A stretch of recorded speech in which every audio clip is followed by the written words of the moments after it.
Whatever key you're in, let's see.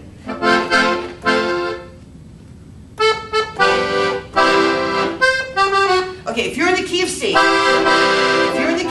play me a C. Go down to the 5th tone of your C major chord, which is G. Now play a half step up. Play back down. Now give me the G7 C. G7, G7, G, F, B, C.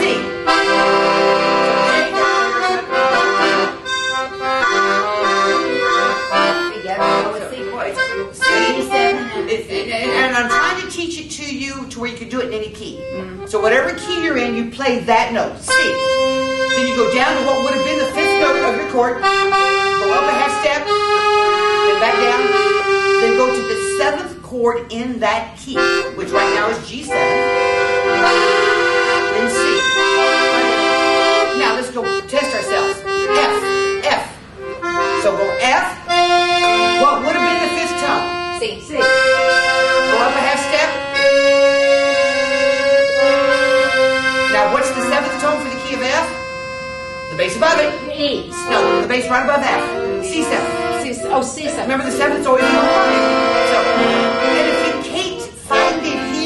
you can't find it here, do it there. Then go back to top. So if you can remember that. Then the other one you gotta know is, I mean, I'm sorry, when you're in a group and somebody really screws up and you want to have some fun with it, you've got to do that one. Bottom line, I'm playing C sharp and D. Because it works chromatically. Put your thumb on B. Yeah. C.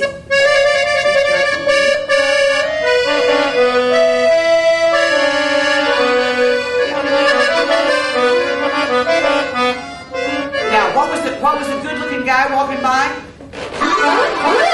Yeah. We remember that one. There were guys in this class. I know. I was shocked when I saw I had all girls. Okay, look at session 3. I've now introduced. I think we have finished session 2. Session 3. We did start on some left-hand work yesterday, didn't we? We did. Yes. So we are really into 3. I've not gone strongly into your 7th chords. I think I introduced you to your major 7th yesterday. And did we do the dominant 7th? Mm-mm. Let me review the 3 7ths right quick, because I want to say I don't think we've really done anything except dominant 7th, because the dominant 7 was in the canon. Our left hand. Right. And that's in our little exercise. Right, and we only had dominant 7th. Yeah, let me take that one step further so you understand the difference. I know we're getting short on time. And again, I always use C, because that's where your brain always sees the steps. Right. So I want you to understand it applies, of course, to all of them. But remember, the legal 7th tone in C was B. So if I use a B with my C chord, C, E, G, that's B major 7th, because that's the major tone in the scale. If I want a B dominant 7th, I'd take the 7th tone down a half step. It's denoted 7 flat. It's always one step below the... It's always a half step down from your normal 7, or a whole step from time. So if you're ever in a rush... But in reality, in the books, most of them just say G7. Yeah. Well, and when they say... That's what I'm saying. When they say 7, that automatically means dominant 7. And I want you all to understand that. It's understood. That's dominant. Yes, it's understood. Because it would have to have a capital M7 to be this one. Oh, the capital M7. The capital M7. And you have seen it. Yeah, all over. And you always play major here. Remember, I told you play major. You always read the first symbol. But then you grab the B here. Nice. Remember, we had a song at the end of that. Song that ended that 7th. Now, the other one is the minor 7th. Now, here's the easiest way to remember it. You can't have a major minor. So that means go to dominant first, then give me my minor. And it will be denoted little m7.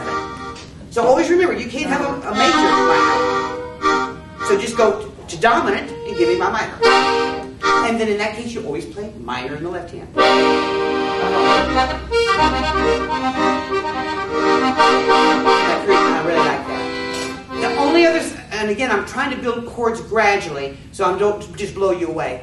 The only other thing you really have to remember about the seventh chords.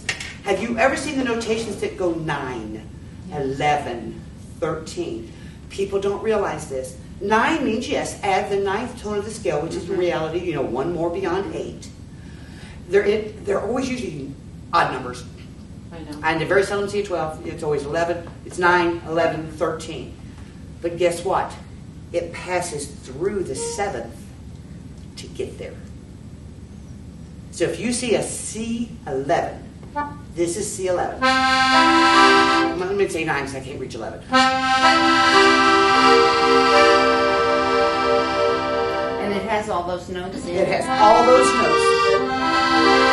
Or all those notes are legal. It's not just the root chord plus the 9. It is the root chord plus dominant plus 9. But you can't put these two together. You have to have 9 an octave away. But so many people will go for this and add this. Now listen. That's the chord you want. You know, so many people will add this, the major, and just go for the 9. And forget the 7th chord. It's flat. It's flat. It doesn't sound good. So the trick is, no, you're not going to play 4 and 5 notes.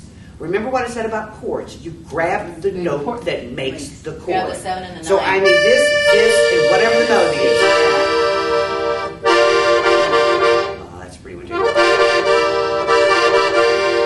Yeah, but you'll start. So then you're playing the harmony on time. Yes. With your melody. Wherever your melody is, you at least get those 2 guys added in there to get the tone.